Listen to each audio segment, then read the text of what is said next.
Hi friends, మీరు Telangana high court సంబంధించి ఈ రెస్పాన్స్ షీట్ డౌన్లోడ్ చేసుకోవాలంటే మీరు ముందుగా నేను టెలిగ్రామ్లో ప్రొవైడ్ చేసిన ఈ లింక్స్కి వెళ్ళండి. మీరు టీఎస్ కోడ్స్ అని టెలిగ్రామ్లో సెర్చ్ చేస్తే వస్తుంది. స్టేట్ పోస్ట్స్ అయితే ఫస్ట్ లింక్, డిస్టిక్ పోస్ట్స్ అయితే సెకండ్ లింక్ మీద క్లిక్ చేయండి. క్లిక్ చేయగానే మీకు ఇలా ఇంటర్ఫేస్ ఓపెన్ అవుద్ది.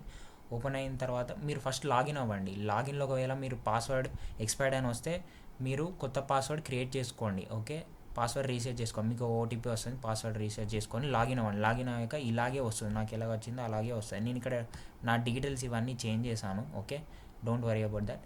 తర్వాత ఇక్కడ అప్లికేషన్ మీద క్లిక్ చేయండి. అప్లికేషన్ మీద క్లిక్ చేయగానే మీకు ఇక్కడ వ్యూ అనే ఆప్షన్ వస్తుంది. దీని మీద నొక్కండి. ఒకవేళ మీరు మొబైల్లో చేస్తుంటే మొబైల్లో కూడా ఇలాగే ఉంటుంది, కాకపోతే మీకు ఆప్షన్స్ ఈ పైన అప్లికేషన్ కానీ అప్లికేషన్ డీటెయిల్స్ అనే ఆప్షన్స్ ఇక్కడ వస్తాయి. మీకు మెనూ లాగా వస్తుంది ఇక్కడ, దాని మీద క్లిక్ చేయండి. Okay, then click on view మీద నొక్కగానే మీకు ఈ కొత్త పేజ్ ఓపెన్ అవుద్ది.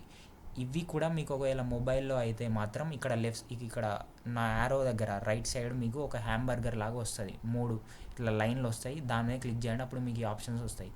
Then click on candidate response click అవ్వగానే ఇలా వస్తుంది మీకు. ఓకే, ఇక్కడ క్లిక్ హియర్ టు జనరేట్ అని కనబడుతుందా రైట్ సైడ్ నా కర్సర్ దగ్గర, అక్కడ నొక్కండి. నొక్కిన తర్వాత మీకు ఇలాగా ఒక కొత్త పేజ్లో మీకు మీ రెస్పాన్స్ షీట్ అనేది వచ్చేస్తుంది. అంతే. లింక్స్ కోసం టెలిగ్రామ్లో టీఎస్ కోడ్స్ అని సెర్చ్ చేయండి. ఇక్కడ ఎందుకు పెడుతున్నానంటే కొత్త యూట్యూబ్ ఛానల్కి యూట్యూబ్ లింక్స్ పెట్టడానికి అలో చేయదు. 24 hours తర్వాత ఆన్ అవుతుంది. Okay, thank you.